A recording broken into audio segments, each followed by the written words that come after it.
Dicen que para ganar 500 millones de amigos, primero tienes que ganarte algunos enemigos. Pero nadie te advierte que ese enemigo podría ser la persona que duerme en la cama de al lado, la persona que te prestó el dinero para empezar, tu mejor amigo. Esta es la historia de cómo se construyó el imperio digital más grande de la humanidad.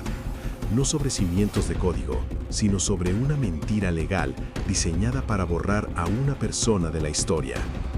De un lado, el genio programador que hoy controla lo que ves en tu pantalla. Del otro, el genio financiero que puso el capital inicial y que pasó de ser dueño de 1/3 de la compañía a tener menos del 0.03% en una sola tarde. Bienvenidos a Traicofobia. Hoy vamos a decodificar la traición fundacional de la red social. Hoy veremos cómo Mark sacó a Eduardo de la ecuación.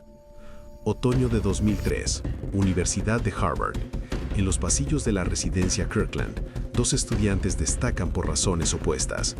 Mark es el típico hacker, introvertido, viste sudaderas gastadas, vive pegado al teclado y desprecia las reglas sociales. Eduardo es diferente. Viene de una familia rica de Brasil, usa trajes caros para ir a clases y, sorprendentemente, ya gana miles de dólares invirtiendo en petróleo desde su dormitorio. Mark tiene una idea revolucionaria, un directorio online para conectar a los estudiantes, pero tiene un problema muy terrenal. Los servidores cuestan dinero, mucho dinero, y Mark está en la quiebra. Así que acude a la única persona en quien confía, su mejor amigo, Eduardo. «Eduardo, necesito servidores», le dice Mark. Eduardo no lo duda, pone los primeros $15,000 de su propio bolsillo. A cambio, fundan una empresa en Florida. El trato parece justo. Mark pone el trabajo técnico y se queda con el 65% de las acciones. Eduardo pone el capital y se convierte en el director financiero, CFO, con el 30%.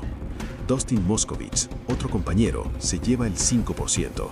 Eran socios, eran hermanos, y por un breve momento fueron felices viendo cómo su creación colapsaba los servidores de Harvard. Pero el éxito trae problemas. El sitio explota en popularidad. Mark decide que para ser grandes deben mudarse a la meca de la tecnología, Palo Alto, California. Quiere vivir el sueño de la startup, fiestas en piscinas, programar descalzos y vivir en una casa alquilada llena de cables. Eduardo no está de acuerdo. Él tiene una visión más tradicional. Se queda en Nueva York haciendo prácticas en un banco de inversión. Mientras Mark vive la anarquía de California, Eduardo intenta vender publicidad desde Nueva York. Aquí empieza la grieta. Mark ve a Eduardo como un hombre de traje que no entiende la cultura hacker. Eduardo ve a Mark como un niño irresponsable que está gastando su dinero en fiestas. Y entonces entra el villano de esta película, Sean Parker, el creador de Napster, un rockstar de Internet. Sean se mete en la cabeza de Mark, le dice exactamente lo que Mark quiere oír. Eduardo es un lastre, él es del viejo mundo, nosotros somos el futuro. Si quieres inversores millonarios, tienes que cortar los lazos con él. Sean se convierte en el nuevo ídolo de Mark y Eduardo en el obstáculo. La tensión estalla un día de verano. Mark llama a Eduardo pidiendo más dinero para servidores. Eduardo, harto de que lo ignoren y de que no lo inviten a las decisiones, toma una medida drástica. Congela las cuentas bancarias de la empresa. De repente, la red social más prometedora del mundo está paralizada. No pueden pagar la luz, no pueden pagar los servidores. Mark se enfurece, siente que Eduardo está poniendo en peligro a su bebé. En ese momento, Mark decide que la amistad ha terminado.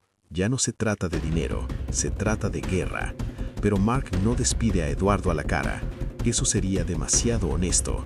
Mark decide usar la burocracia como un arma mortal.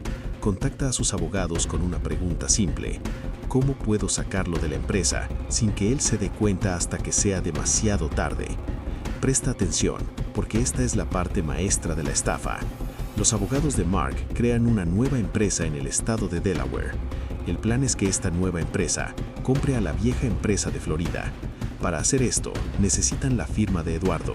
Mark le envía los papeles a Eduardo diciéndole: es solo un trámite burocrático para reorganizarnos y recibir inversión de Peter Thiel.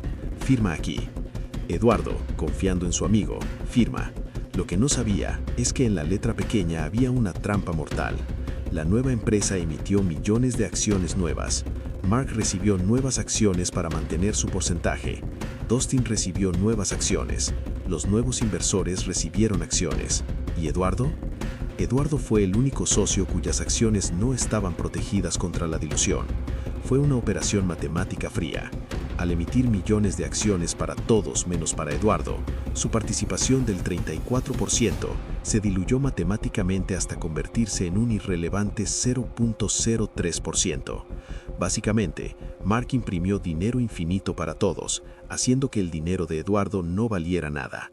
Eduardo descubrió la traición días después. No lo llamó Mark, lo leyó en un documento legal. Había sido borrado. Su inversión, su trabajo, su título de cofundador, todo había sido robado mediante un truco de abogados. Dicen los testigos que Eduardo viajó a las oficinas, enfrentó a Mark y en un ataque de furia, rompió una computadora contra el suelo antes de ser escoltado por seguridad. Eduardo demandó, y tenía pruebas, correos electrónicos en los que Mark admitía a sus abogados que la única razón para hacer esto era castigar a Eduardo. Facebook, antes de salir a la bolsa, tuvo que arreglar el desastre. Mark tuvo que devolverle a Eduardo su título oficial de cofundador y darle un paquete de acciones. Hoy, ese pequeño porcentaje que Eduardo logró recuperar vale miles de millones de dólares.